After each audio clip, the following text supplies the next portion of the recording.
Hi. You need to see if I'm actually talking and not some sort of AI replacing me or something. Hi. Hello. Here I am.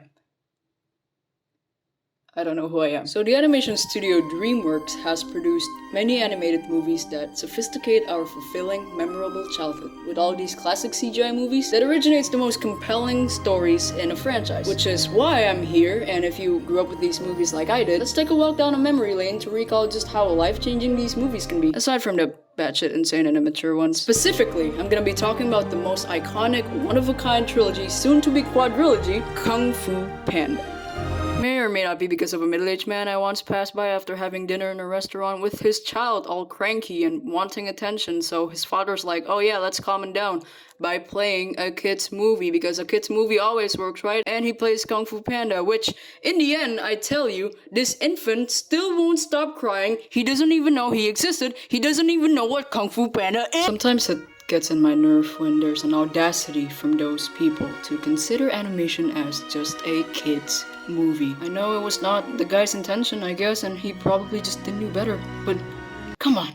You look at this panda and think this walking, talking Giga Chad is for kids? The other characters, these CGI animals who fights, who punches and kicks and martial arts. Everything in this movie is about martial arts and it's cool and interesting, right? If it's about martial arts, you can't part with violence. And violence is, whoa, scary and depressing and tragic. So why do you think it is a kid's movie? Kung Fu Panda is a profound and inspiring movie, essential in its most mature told story about a kung fu enthusiast, Po the Panda. He lived with his adopted dad and worked in a ramen restaurant, living his normal life, in an environment depicted as China, with these beautiful sceneries, great character designs, and distinctive personalities surrounding Po, introducing a world of kung fu. When suddenly, Po was destined to be a part of kung fu.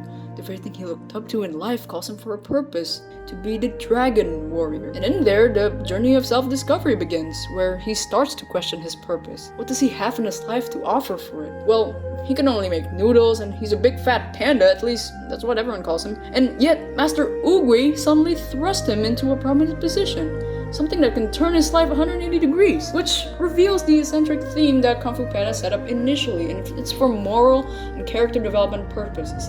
It is about imposter syndrome.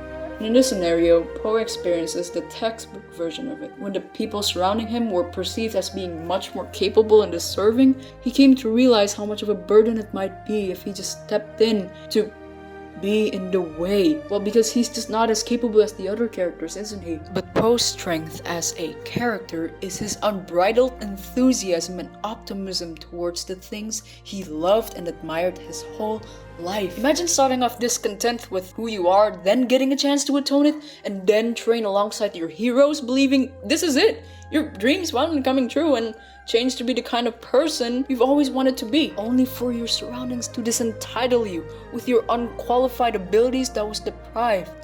Not only didn't Po have guidance to achieve what was impossible, but he was the same person he was when he first started. Master Shifu, who was supposed to be his mentor, was challenged to prove the impossible task otherwise, but he admits he isn't sure how to do it. Po then conceded that he prefers being physically or verbally abused, berated, and bullied by Shifu and the others, despite trying and failing to learn Kung Fu, because he prefers it over just being himself every day in his life. I'm in this movie and I don't like it. Then comes the theme of mentoring that revolves in the character Master Shifu. There's a scene in the movie where he conversates with Master Oogway on how to correctly handle Po in these situations, how to properly teach him to become the Dragon Warrior, because it just seems too impossible. And no, the man, the myth, the legend, the turtle then comes in clutch with his peach analogy, to let go of the illusion of control. Look at this tree, Shifu. I cannot make it blossom when it suits me, nor make it bear fruit before its time. But there are things we can't control. I can control when the fruit will fall. And I can control where to plant the seed. Hiya! That is no illusion, Master. Ah, yes. But no matter what you do, that seed will grow to be a peach tree. You may wish for an apple or an orange, but you will get a peach. But a peach cannot defeat Tai Lung. Maybe it can, if you are willing to guide it to to nurture it, to believe in it. Such a well-written stroke of genius. And I'd be remiss if I don't mention it at some point. Shifu can turn Po into a tree he expects him to be, but that means that he has to meet Po's own wavelength, to train him not to be better than anyone else, but to be the best version of himself. A perfect message for both students and teacher. And for that, what Shifu does to Po next is just brilliant.